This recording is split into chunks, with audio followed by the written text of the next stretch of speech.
For today's video mga katambay, maaga na naman nga pala tayong gumising para ipamigay nga pala itong jersey na ating gagamitin sa liga mga katambay na ating sinalihan dito sa Panatian, Quezon, Palawan. Siyempre, thank you sa iyo Boss Harry sa napaka-quality at napakatibay na jersey at isa pa doon mga katambay no, nakakabigay at nakakadagdag ng pagkapogi. Thank you nga rin pala mga katambay no kay Boss Rock and Kate na sharing dahilan kung ba't tayo may nasusuot na quality at napakatibay na jersey. Thank you po sa inyo mga bossing, more blessing to come. And siyempre, ingat po kayo palagi. At dahil nga busy kaninang umagang iba naming kasama kaya dito ko na nga lang pala ibinigay ang jersey ng iba mga katambay. Sa team nga pala namin 17 peraso kami mga katambay. Sa mga gustong sumali dyan pwede kayong mag-comment dyan sa comment section para maging 32 peraso na tayo. At maya nga lang mga katambay no ay nagsimula na ang ating laro. At dito nga mga katambay napunta sa amin una ang bola at ibinasa naman ito kay Warren Angustia na siya naman nagresulta ng 2 puntos sa perimeter niya mga katambay. Pagkapunta nga ng bola sa kabila mga katambay ito talaga hindi mo makumpiyansahan na si Dilima kapag tumira.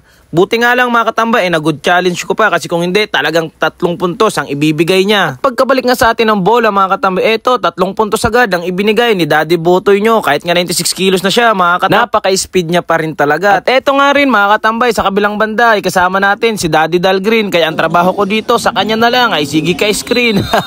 And syempre mga katambay no dahil nga team natin ito kailangan first 5 tayo kahit nga palakad-lakad lang at wala tayong ginagawa. At eto nga mga katambay no nung naibigay sa atin ang bola and syempre hindi tayo buaya ititira na lang ipinasa pa sa kasama na siya namang nagresulta ng 2 free throw mga katambay at hindi niya naman sinayang ito. At eto nga mga katambay kung napapansin nyo kinuna na naman ni Papa Dalgreen ng isang foul itong si Dilima. Kaya nga lang mga katambay ay bumulong sa akin ang aking isang kasama na ipasa ko daw sa kanya ang bola. Kaya nga pagkabigay sa akin ni Daddy Dalgreen inilaglag ko agad sa kanya sa ilalim. Gusto niya pang ulitin at may slow motion daw mga katambay. At eto na ang galaw niya na pang 2025. At ayun nga mga katambay, pagkawi namin, ipiniim niya kaagad ako. Ang sabi niya ay sasama ko daw dapat yung highlights niya sa video. Ano ba naman ako para tumanggi sa mga followers ko? At eto, napakagandang bigay tapos traveling lang yung galaw.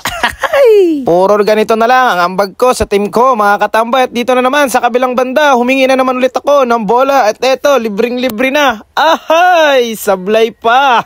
Kaya nga, nung napunta sa amin ulit ang bola, si Daddy Butoy na ang tumira. Bale, hayaan nyo mga kasama ko, sa sunod na laro natin ay babawi ako, bibigay ako ng 3 traveling at 1 jump shot.